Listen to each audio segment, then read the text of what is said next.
Programme میں ایک بار پھر خوش آمدید ناظرین۔ جیسے بریک سے پہلے ہم نے ذکر کیا کہ اس جنگ کے دوران ہم نے دیکھا کہ پاکستان کے اندر جہاں پر مہنگائی کے حوالے سے باتیں ہوئیں، سوالات اٹھے، پارلیمنٹ کے اندر بھی ہم نے دیکھا کہ ابتدائی جو دن تھے اس دوران بحث بھی ہوئی، لیکن کچھ سیاسی معاملات بھی سامنے آئے۔ حال ہی میں جو حکومت نے پاکستان تحریک انصاف سے یہ درخواست کی تھی کہ وہ جلسہ مؤخر کریں، انہوں نے وہ جلسہ بھی مؤخر کیا، لیکن اس وقت جو پاکستان تحریک انصاف کے حوالے سے بات ہو رہی ہے، ان کی اسٹریٹجی کے حوالے سے بات ہو رہی ہے، اسی پر ہم گفتگو کریں گے۔ بیرسٹر سینیٹر علی ظفر صاحب ہمارے ساتھ موجود ہیں۔ بہت شکریہ علی ظفر صاحب وقت نکالنے کا۔ سر، سب سے پہلے تو سر میں جاننا چاہوں گا کہ ان جنگ کے دنوں کے دوران بہت سے سیاسی ایشوز ایسے تھے جو ڈسکس نہیں ہوئے، اور بہت سی اسٹریٹجیز کے حوالے سے بھی کہا جا رہا تھا پاکستان تحریک انصاف کی جانب سے کہ عید کے بعد کچھ لاہ عمل جو ہے وہ تیار کیا جائے گا۔ پھر جلسہ تھا، حکومت کی درخواست پر آپ نے وہ جلسہ بھی مؤخر کیا۔ اس وقت سر پاکستان تحریک انصاف کیا سوچ رہی ہے؟ آنے والے دنوں میں کیا ہونے جا رہا ہے پی ٹی آئی کے اینڈ پہ؟ دیکھیں، جو ابھی حال میں آپ نے دیکھا اور جو ہو رہا ہے پوری دنیا میں اس جنگ کو بند کرنے کی کوشش، یہ پاکستان کے لیے ہی بہت ضروری ہے کہ کسی طرح جیسا باقی ممالک افیکٹ ہو رہے ہیں، پاکستان بھی افیکٹ ہو رہا ہے۔ اس لیے بہت ضروری ہے کہ ہم اس جنگ بندی کی طرف بڑھ سکیں، اور اس کے باوجود کہ جو امریکہ کی ڈیمانڈز ہیں وہ میری نظر میں ایک طرح سے ناجائز ہیں، اور جو ایران کی ڈیمانڈز ہیں وہ جائز ہیں، لیکن اس کے باوجود ہم کوشش کر رہے ہیں، پوری دنیا کوشش کر رہی ہے کہ امریکہ صحیح رستے پہ آئے اور سمجھوتے کی طرف جا سکیں۔ تو یہ ایک جو ہمارا ڈومیسٹک پالیٹکس ہے اس کو ایک طرح اس پہ حاوی ہو گیا تھا، یہ انٹرنیشنل جو بین الاقوامی دنیا میں جو کچھ ہے، کیونکہ پاکستان اسے بڑا متاثر ہو رہا ہے۔ اس لیے آپ نے دیکھا کہ پچھلا جو جلسہ تھا وہ بھی اس کو بھی ایک طرح سے ڈیلے کرنا پڑا، لیکن اس کا یہ مطلب نہیں ہے کہ ہم اپنی جد و جہد چھوڑ دیں۔ اس کا یہ مطلب نہیں ہے کہ جو ہمارا مین مقصد ہے خان صاحب کو باہر نکالنے کا، اس کو ہم رد کر دیں۔ میرے خیال کے مطابق ساتھ ساتھ یہ چلنا چاہیے، اور چلنا چاہیے تھا، اور چلتا رہے گا انشاءاللہ، کہ ہم یہ اپنی کوششیں جو قانونی محاذ پہ ہیں وہ بھی جاری رکھیں، اور جو سیاسی میدان میں ہیں ان کو بھی آگے لے کے جائیں۔ میرا خیال ہے کہ بلکہ جس طرح کی بین الاقوامی دنیا میں یہ جو کچھ ہو رہا ہے، اور جس طرح حکومت کوشش کر رہی ہے کہ سمجھوتا ہو، میری نظر میں ایک نظر ڈومیسٹک جو ہماری اندرونی معاملات ہیں، اندرونی سیاست ہے، اس پہ بھی حکومت کو اسی طرح نظر ثانی کرنی چاہیے۔ اور جو جس طرح باہر کوشش ہم کر رہے ہیں کہ کسی قسم کا راستہ نکلے اور آگے چلے، اتنا ہی ضروری ہے کہ ہم اپنی انٹرنل جو ہمارا ڈومیسٹک سیاست ہے اس کو، اور ہماری جو اندرونی حالات ہیں ان کو بہتر کریں، اور اس کے لیے پی ٹی آئی کے بغیر اور جس طرح کی کشیدگی ہے اس کو ختم کیے بغیر آگے نہیں بڑھا جا سکتا۔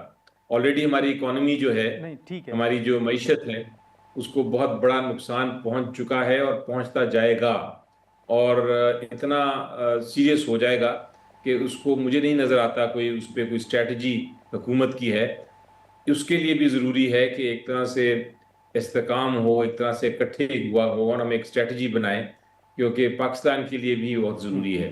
تو مجھے امید یہ ہے کہ جس طرح آگے بڑھتے ہیں ہم، کوئی راستہ سیاسی طور پہ بھی نکالنا پڑے گا۔ سیاسی جنگ اپنی جگہ، جو ہماری لیگل بیٹل ہے، قانونی جنگ ہے، وہ اپنی جگہ، لیکن اس کے ساتھ ساتھ ایک راستہ بھی ہمیں نکالنے کی ضرورت ہے ملک کی خاطر۔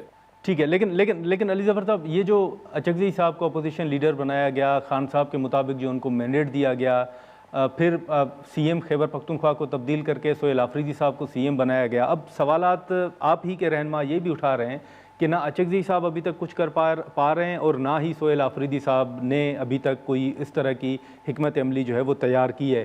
آپ اس تاثر سے اتفاق کرتے ہیں؟ آپ سمجھتے ہیں کہ واقعی جو مینڈیٹ اچکزئی صاحب کو تھا اور سہیل آفریدی صاحب کو اس حوالے سے ابھی تک کوئی پیش رفت سامنے نہیں آئی؟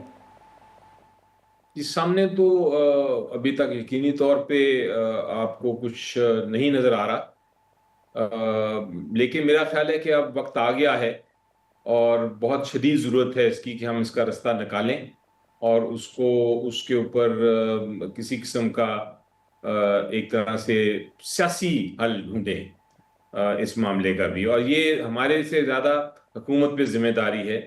ہم نے تو اپنا حق مانگتے رہیں گے، مانگتے جا رہے ہیں، پہلے بھی کوشش کر رہے ہیں، لیکن جو آئین کی خلاف ورزی ہو رہی ہے، بنیادی حقوق کی خلاف ورزی ہو رہی ہے، سیاسی ماحول جو قائم نہیں ہو رہا، پارلیمنٹ کو جو بالکل ایک ربر سٹیمپ کی طرح استعمال کیا جا رہا ہے، یہ سارے چیزیں ایسی ہیں جو حکومت کر رہی ہے.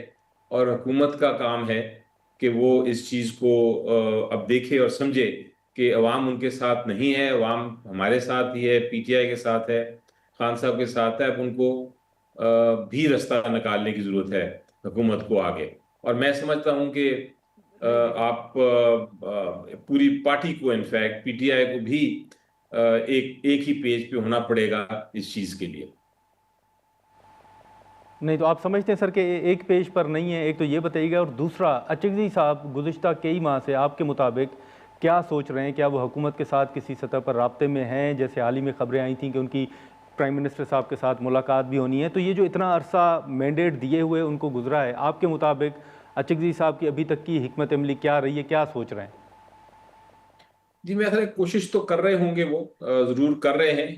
وہ ایگزیکٹلی کیا ہے ابھی انہوں نے شیئر نہیں کیا، لیکن میری نظر میں ان کو مینڈیٹ دیا ہوا ہے اور ان کو ضرور پرائم منسٹر صاحب سے بھی اور باقی جو دیگر مختلف جماعتوں کے قائدین ہیں ان سے بھی مل کے آگے بڑھنے کی ضرورت ہے. ان کا مینڈیٹ یہ بڑا واضح طور پہ ہے کہ وہ اگر کوئی رستہ نکلنا ہے یا کوئی سیاسی حل نکلنا ہے اس معاملے کا تو لیڈ انہوں نے ہی کرنا ہے. میری نظر میں ان کا بہت بڑا ایک ذمہ داری ہے اور انشاءاللہ وہ نبھائیں گے. اچھا سر، تو ابھی اس دوران آپ کوئی کیا پی ٹی آئی جو پارلیمنٹری کمیٹیز ہیں ان میں واپسی کا کوئی فیصلہ کر سکتی ہے؟ کیونکہ بہت سے فیصلے خان صاحب کی مشاورت کے بغیر بھی جیسے تاثر دیا جا رہا ہے کہ شاید ہوئے ہیں. تو کیا یہ کمیٹیوں میں واپسی کا فیصلہ بھی جو باہر قیادت ہے اس کے فیصلوں کے مطابق ہو سکتا ہے؟ دیکھیں اس پہ تو تقریباً کمیٹیز میں واپس جانے کا جو ایک میرا خیال ہے کہ ضروری ہے بہت. میں ذاتی طور پہ سمجھتا ہوں اور اس پہ اب تقریباً پارٹی میں بہت میجورٹی جو ہے وہ سمجھتی ہے کہ ہمیں کمیٹیز میں جانا چاہیے واپس، کیونکہ کمیٹی سے باہر رہ کے ہم نے ایک طرح سے بڑی ایک فریڈم دے دیا ہے، آزادی دے دی ہے حکومت کو. ان کے اوپر کسی قسم کی سینکشن نہیں. کمیٹیز کا بڑا ایک اہم رول ہوتا ہے، ایک بہت اہم اہمیت ہے ان کی. انہوں نے ایک طرح سے حکومت پہ نظر ثانی کرنی ہے ہر ایکشن پہ، اور ان کے پاس یہ بھی طاقت ہے کہ حکومت اگر کوئی غلط کام کرے تو ان کے خلاف ایکشن بھی لیا جا سکتا ہے کمیٹیز کے ذریعے. تو یہ ضروری تھا کہ ہم واپس جا سکیں. لیکن مسئلہ یہ ہے کہ چونکہ فیصلہ خان صاحب نے کیا تھا کمیٹی سے باہر نکلنے کا، تو اب ان تک جب تک رابطہ نہیں ہوتا اور جب تک وہ اپنا یہ فیصلہ واپس نہیں لیتے، یہ ہمارے لیے ممکن نہیں ہے کہ ہم کمیٹیز میں واپس جائیں. لیکن میجورٹی کا یہ اب ایک ارادہ ہے کہ جب بھی موقع ملا ہم خان صاحب سے ضرور بات کریں گے اس کے بارے میں. ناظرین، یہاں پر ایک مختصر سا بریک لیتے ہیں.